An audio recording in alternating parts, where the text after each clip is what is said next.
தாயும் உண்டு, வானம் என்ற தந்தை உண்டு, நீங்கிடாத சொந்தம் என்று நீரும் காற்றும் எங்கும் உண்டு.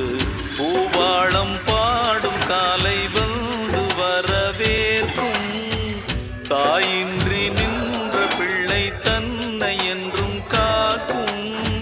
நீ காணும் எல்லாம் உன் சொந்தம், ஆலோலம் பாடி அசைந்தாடும் காற்றே அதை கேட்டு தூங்கும் ஆவாரம் பூவே. தனியானால் என்ன துணை இங்கே, நான் பாடும் பாட்டுண்டு.